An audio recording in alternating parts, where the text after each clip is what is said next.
Hello guys, नमस्कार। कैसे आप सब? उम्मीद करता हूँ आप अच्छे होंगे। तो साथियों, इस वीडियो में हम कक्षा 10 समाज विज्ञान यानी सोशल साइंस के भूगोल इकाई 2 से पाठ का नाम है वन और वन्य जीव संसाधन के बारे में इस वीडियो में चर्चा करेंगे साथियों। तो आप सभी लोग इस वीडियो को लास्ट तक देखिए और जो हमारे भाई बहन पहली बार चैनल पर विजिट किए हैं वो लोग चैनल को सब्सक्राइब करके बेल आइकन घंटी प्रेस कर लेंगे और इस वीडियो को सभी लोग ज़्यादा से ज़्यादा लाइक करें, दोस्तों में शेयर करें। चलिए देख सकते हैं वन और वन्य जीव संसाधन। वन और वन्य जीव संसाधन क्या है? जैव विविधता पहला है। तो जैव विविधता का अर्थ है आपस में घनिष्ठ रूप से जुड़े हुए तथा परस्पर निर्भर पादपों और जंतुओं के विविध प्रकार। तो साथियों, इसका मैंने एक वीडियो जो है चैनल पर प्रोवाइड किया हूँ, आप जाके वहाँ देख लेंगे तो और ज़्यादा समझ में आएगा। और देख सकते हैं बना हुआ है स्क्रीन, देख सकते हैं स्क्रीन। जैव विविधता क्या है? पक्षी हैं, जानवर हैं, सब हैं इसमें और दृश्य बना हुआ है। अब दूसरा क्या है? प्राकृतिक वनस्पति क्या है? प्राकृतिक वनस्पति का अर्थ है प्राकृतिक रूप से स्वयं उगने व पनपने वाले पादप समूह, वन, घास, भूमि आदि इसके प्रकार हैं। इसे अक्षत वनस्पति के रूप में भी जाना जाता है। चलिए स्क्रीनशॉट ले लीजिए इसका। नेक्स्ट अब देखिए, देख सकते हैं पूरा बना हुआ है। स्वदेशी वनस्पतियाँ क्या है? स्थानिक पादप अक्षत प्राकृतिक वनस्पति जो कि विशुद्ध रूप से भारतीय हैं, इसे स्वदेशी, स्वदेशी में अपने देश में स्वदेशी वनस्पति प्रजातियाँ भी कहते हैं। स्क्रीनशॉट ले लीजिए इसका, देख सकते हैं फिगर बना हुआ है। नेक्स्ट, उगने व पनपने वाले पादप, वन, घास, भूमि आदि इसके प्रकार हैं। इसे अक्षत वनस्पति के रूप में भी जाना जाता है। ये देख सकते हैं स्क्रीन पर।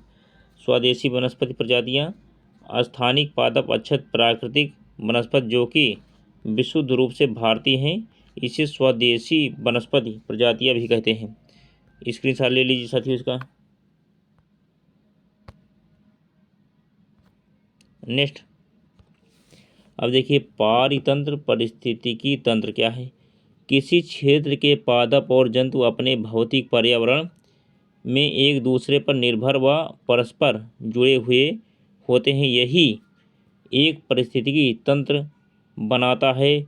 मानव भी इस तंत्र का एक प्रमुख भाग है। जैसे क्या होता है? प्राथमिक क्या है? देखो घास है, घास किसने खाया? टिड्डा खाया। ठीक, टिड्डा खाया, टिड्डा के बाद टिड्डा किसने खा लिया? चिड़िया खा लिया। देखो चिड़िया बनी है। चिड़िया किसने खाया? देखो लोमड़ी टाइप में कुछ खा लिया। और लोमड़ी किसने खाया? शेर खा गया। यानी प्रथम, द्वितीयक, तृतीयक उपभोक्ता, उच्च उपभोक्ता, चतुर्थ श्रेणी उपभोक्ता, उसका अब हटाया जाता है। देख सकते हैं इस तरह एक क्रम चलता है। अब इसके बाद वन्य जीवन क्या है? वन्य जीवन, वन जीव जो कि अपने प्राकृतिक पर्यावरण में रहते हैं, उसे क्या कहते हैं? वन्य जीवन। नेक्स्ट, फ्लोरा और फौना। फ्लोरा क्या है? किसी क्षेत्र या काल विशेष के पादप। फौना क्या है? जंतुओं की प्रजातियां। अब आगे, भारत में वनस्पति जात और प्राणी जात क्या है? भारत अपने वनस्पति जात फ्लोरा में अति समृद्ध है। भारत में लगभग 47,000 पादप प्रजातियां तथा लगभग 15,000 पुष्प प्रजातियां स्थानिक स्वदेशी हैं। भारत अपने प्राणी जात फौना में भी अति समृद्ध है। यहाँ 81,000 से अधिक प्राणी जंतु प्रजातियां हैं। यहाँ पक्षियों की संख्या 1200 से अधिक है और मछलियों की संख्या 2500 से अधिक प्रजातियां हैं। यहाँ लगभग 60,000 प्रजातियों के कीट पतंग भी पाए जाते हैं। ये बहुत महत्वपूर्ण टॉपिक है साथियों। अब इसी तरह मैंने एक वीडियो लोड किया हूँ चैनल पर, आप जाकर उसको देख लेंगे। वो देखेंगे तो ये और ज़्यादा समझ में आएगा आपको। मैंने चैनल पर प्रोवाइड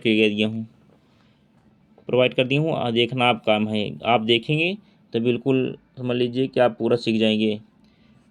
भारत में लुप्त प्राय प्रजातियां जो नाजुक अवस्था में है क्या है? चीता, गुलाबी सिर वाली मछली, गुलाबी सिर वाली बतख, चीता, गुलाबी सिर वाली बतख, पहाड़ी कोयल और जंगली चींटीदार उल्लू, मधुका इनसिग्निस महुआ, उसके बाद महुआ की जंगली किस्म और हुबरड़िया, हेप्टा न्यूरोन, घास की प्रजाति आदि। देख सकते हैं जानवर हैं बने हुए हैं, उल्लू भी है। चलिए नेक्स्ट करते हैं।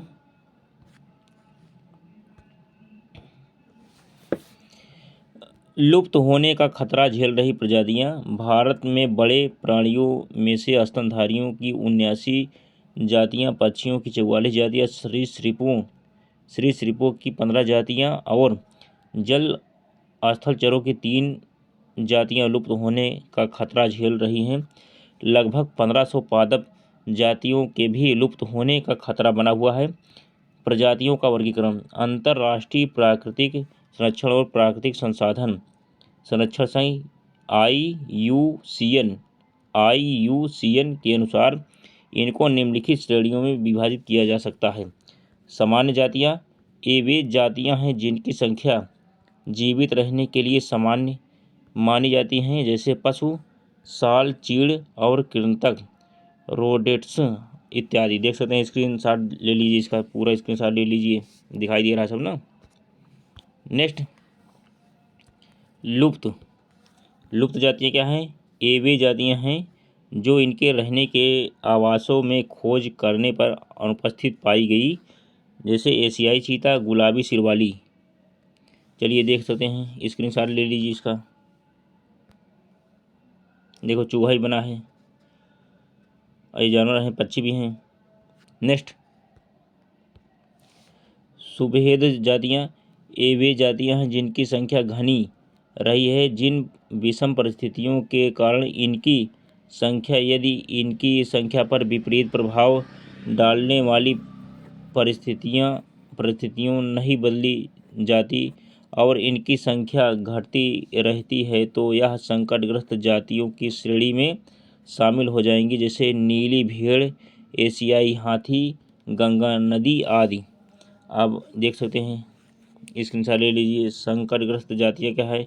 ये वे जातियाँ हैं जिनके लुप्त होने का खतरा है, जिन विषम परिस्थितियों के कारण इनकी संख्या कम हुई है। यदि वे जारी रहती हैं तो इन जातियों का जीवित रहना कठिन है, जैसे काला हिरन, मगरमच्छ, संघाई आदि। चलिए स्क्रीनशॉट ले लीजिए इसका। अब आगे क्या है? दुर्लभ। देख सकते हैं, ये भी मगरमच्छ भी है। ये जो है क्या है? देखो सींग बड़ी है, काला हिरन यही है, मगरमच्छ है। अरे देखो नीली भेड़ है, एशियाई हाथी है, गंगा नदी है। नीली भेड़ यही है ना, नीली भेड़। ये क्या है? हाथी है, एशियाई हाथी। ये सब बना हुआ है, जो चीज़ लिखा गया वही चीज़ बना भी है इसमें। ये दुर्लभ इन जातियों की संख्या बहुत कम या सभेद है और यदि इनको प्रभावित करने वाली विषम, चलिए स्क्रीनशॉट लीजिए इसका।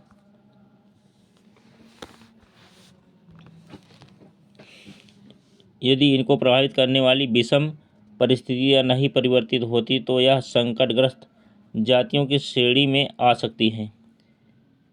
स्थानिक जातियां। प्राकृतिक या भौगोलिक सीमाओं से अलग विशेष क्षेत्रों में पाई जाने वाली जातियां।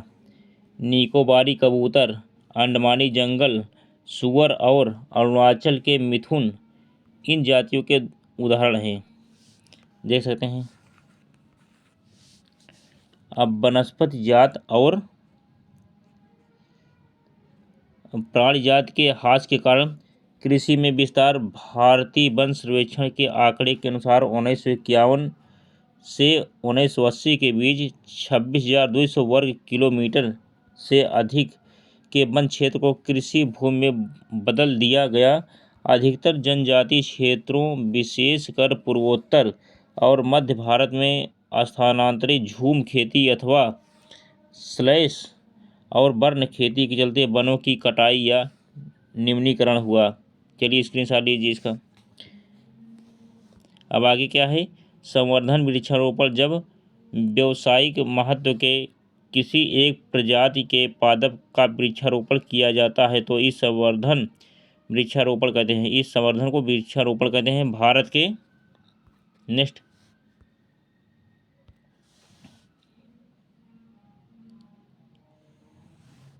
चलिए भारत के वृक्षारोपण का देखो, भारत के कई भागों में संवर्धन वृक्षारोपण किया गया ताकि कुछ चुनिंदा प्रजातियों को बढ़ावा दिया जा सके। इससे अन्य प्रजातियों का उन्मूलन हो गया। अब विकास परियोजनाएं, आज़ादी के बाद से बड़े पैमाने वाली कई विकास परियोजनाओं का मूर्त रूप दिया गया। इससे जंगलों को भारी क्षति का सामना करना पड़ा। 1952 से आज तक नदी घाटी परियोजनाओं के कारण 5000 वर्ग किमी से अधिक वनों का सफाया हो चुका है। खनन क्या है, खनन से कई क्षेत्रों में जैविक विविधता को भारी नुकसान पहुंचा है। उदाहरण पश्चिम बंगाल के बक्सा टाइगर रिजर्व में डोलोमाइट का खनन। संसाधनों का असमान बंटवारा, अमीर और गरीबों के बीच संसाधनों का असमान बंटवारा होता है। इससे अमीर लोग संसाधनों का दोहन करते हैं और पर्यावरण को अधिक, आगे देखिए अब,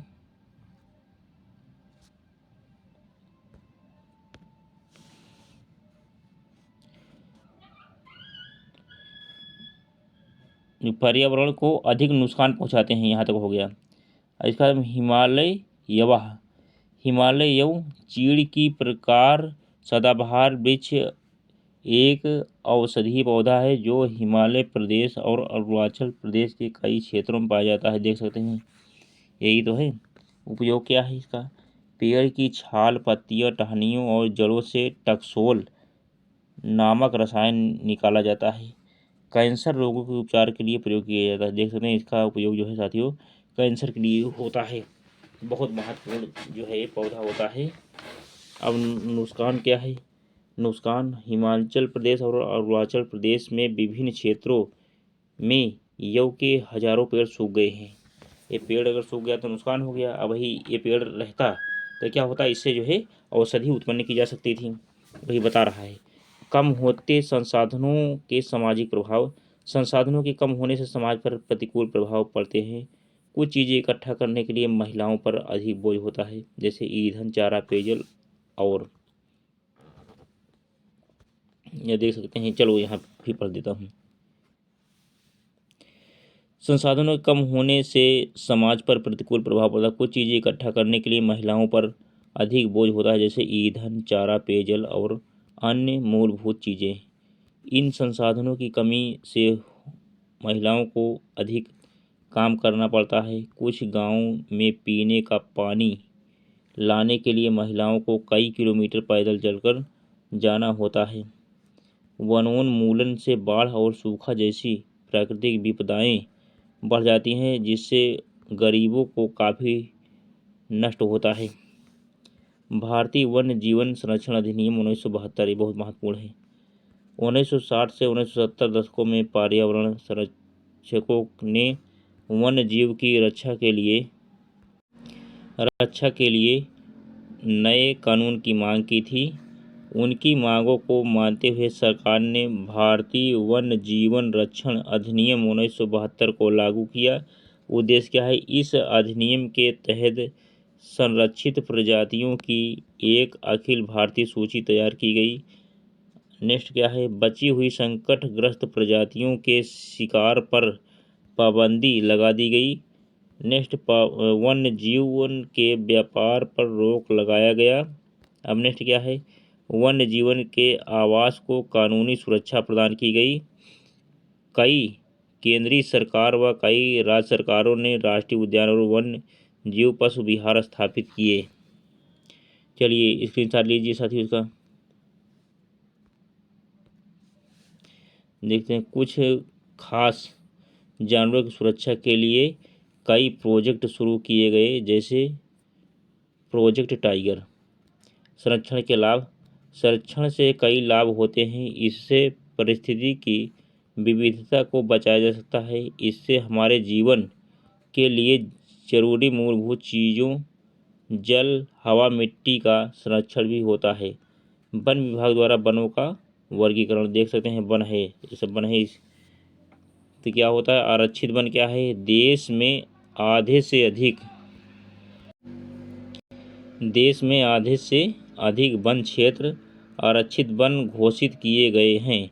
जहाँ तक वन और वन्य प्राणियों के संरक्षण की बात है, आरक्षित वनों को सर्वाधिक मूल्यवान माना जाता है। अब आगे क्या है, रक्षित वन।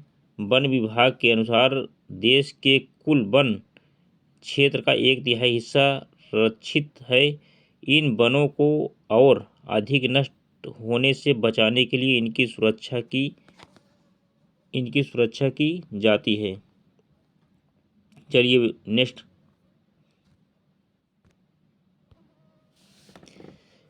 रक्षित वन। वन विभाग के अनुसार देश के कुल वन, ये तो हो गया, सुरक्षा की जाती है। अच्छा, अधिक नष्ट होने से बचाने के लिए इनकी सुरक्षा की जाती है, यहाँ तक तो हो गया है। चलिए देख सकते हैं सब क्या है, पेड़ है, जानवर हैं। अब अवर्गीकृत वन, अन्य सभी प्रकार के वन और बंजर भूमि जो सरकार, व्यक्तियों और समुदायों के स्वामित्व में होते हैं, अवर्गीकृत वन कहे जाते हैं। चलिए स्क्रीनशॉट ले लीजिए इसका, लीजिए स्क्रीनशॉट। नेक्स्ट, अवर्गीकृत वन, अन्य सभी प्रकार के वन और बंजर भूमि जो सरकार, व्यक्तियों और समुदायों के स्वामित्व में होते हैं, अवर्गीकृत वन कहे जाते हैं। अब वन्य जीवन को होने वाले अविवेकी ह्रास पर नियंत्रण के उपाय क्या हैं? सरकार द्वारा प्रभावी वन्य जीवन संरक्षण अधिनियम। भारत सरकार ने लगभग 14 निचय जैव संरक्षण स्थल जात एवं पादप जात हेतु बनाए गए हैं। सन 1992 में, यानी 1992 के से भारत सरकार द्वारा कई वनस्पति उद्यानों को वित्तीय एवं तकनीकी सहायता दी गई। अब आगे क्या है, बाघ परियोजना, गैला परियोजना, ग्रेट इंडियन बास्टर्ड परियोजना तथा कई अन्य इको विकासीय पारिस्थितिकी विकासीय परियोजनाएं शुरू की गई हैं। अब नेक्स्ट स्क्रीनशॉट ले लीजिए इसका। अब आगे क्या है, 89 यानी 89 राष्ट्रीय उद्यान, 490 वन्य जीव अभयारण्य तथा प्राणी उद्यान बनाए गए हैं। इन सब के अतिरिक्त हम सभी को हमारे प्राकृतिक पारिस्थितिकी व्यवस्था के महत्व को हमारी उत्तरजीविता के लिए समझना अति आवश्यक है। अब आगे क्या होता है, जैसे हम अगर वन की कटाई न करें तो क्या होते हैं, जानवर उसी में रहते हैं।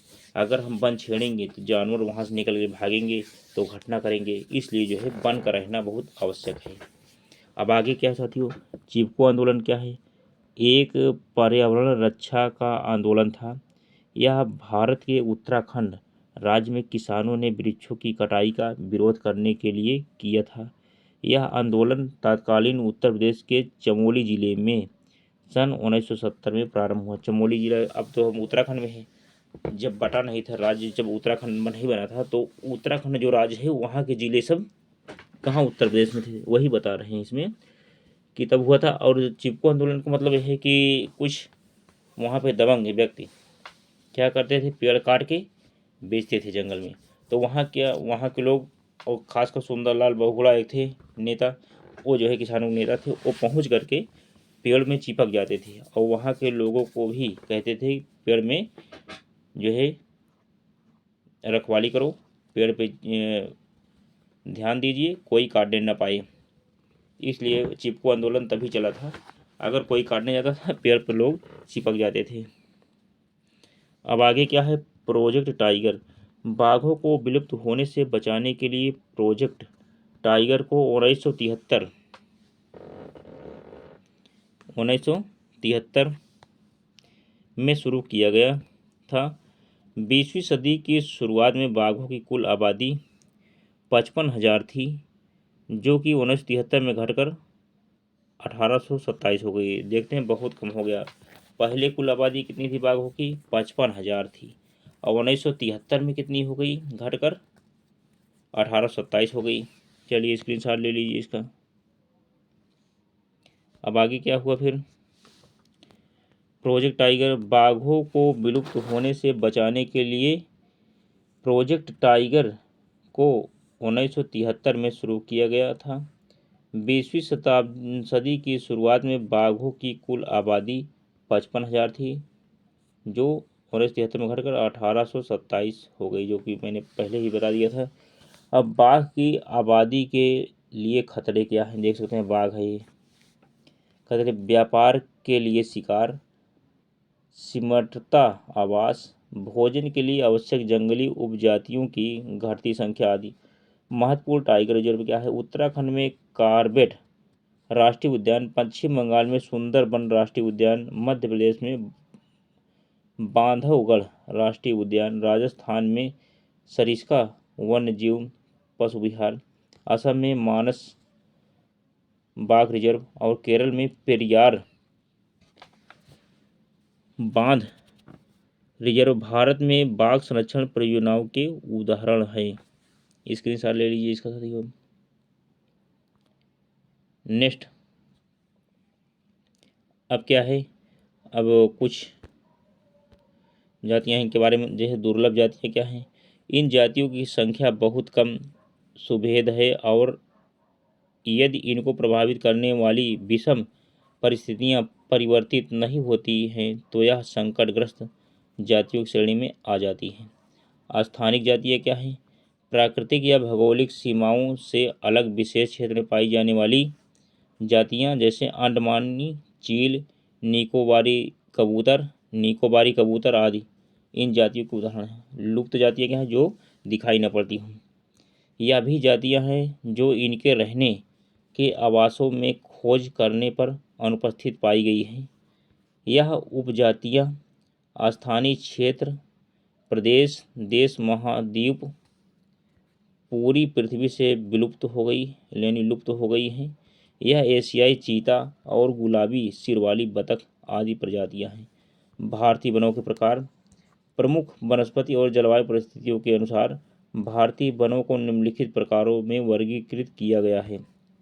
अब आगे क्या है? उष्णकटिबंधीय वर्षा वन अथवा सदाबहार वन। ऐसी वन जो सदैव हरे भरे रहते हैं उष्णकटिबंधीय वर्षा वन कहलाते हैं। यह वन पश्चिमी घाटी मेघालय तथा उत्तर पूर्वी भारत में मिलते हैं। यह सदाबहार होते हैं। नेक्स्ट,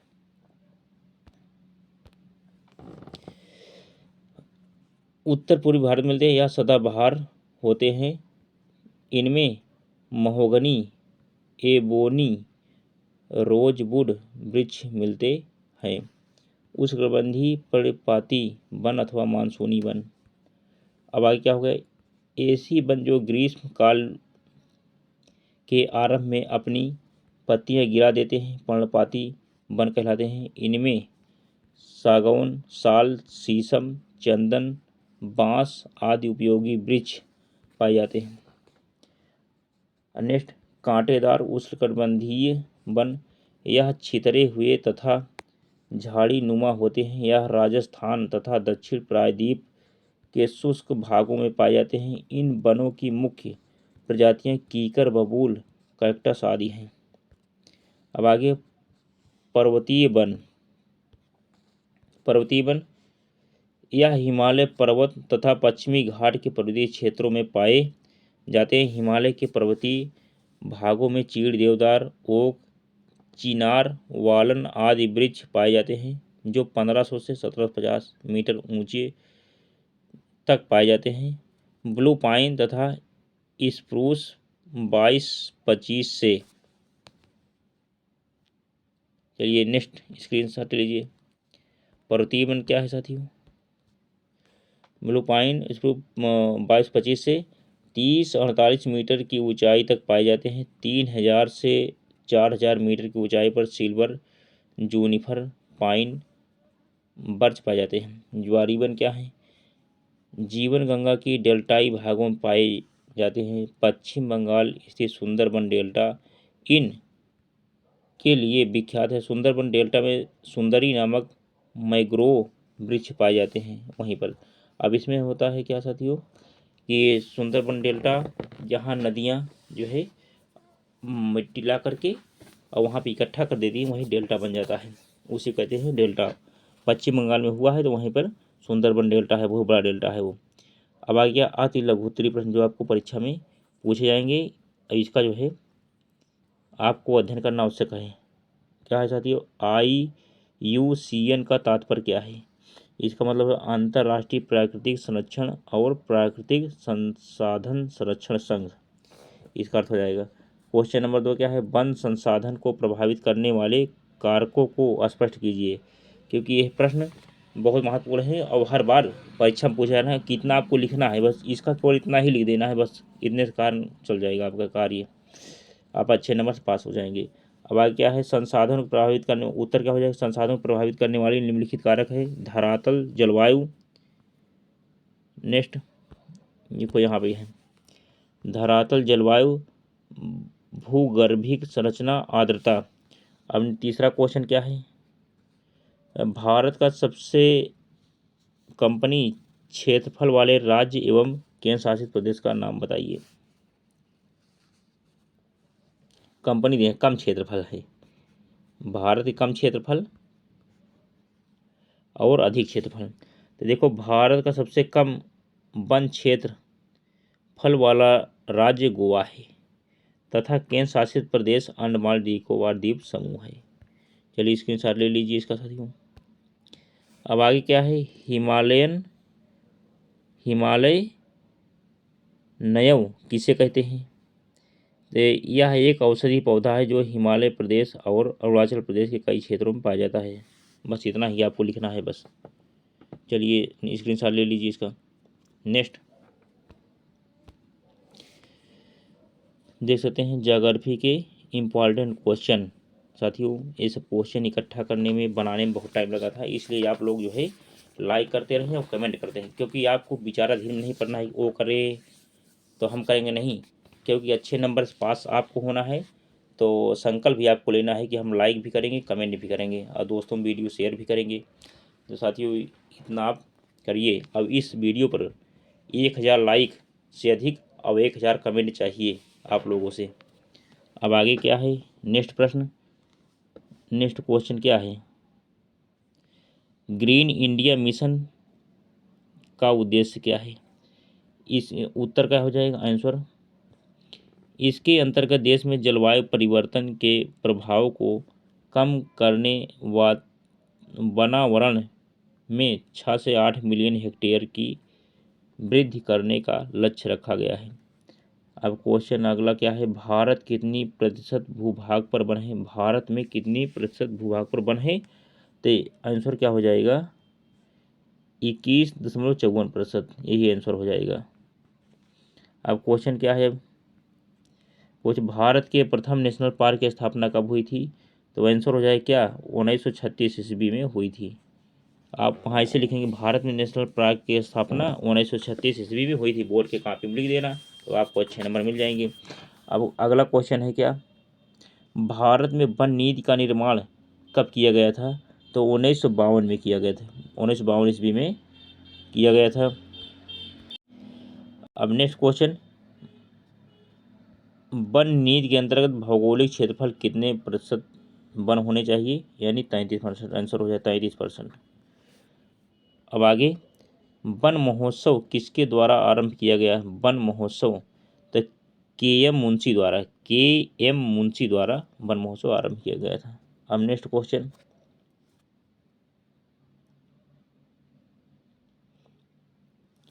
KM मुंशी द्वारा आरंभ किया गया था। देखो ये KM मुंशी द्वारा आरंभ किया गया था। अब क्वेश्चन नंबर अगला देखिए क्या है? ग्रीन इंडिया मिशन कब प्रारंभ किया गया था? तो वर्ष 1914 में। आंसर क्या हो जाएगा? वर्ष 1914 ईस्वी में।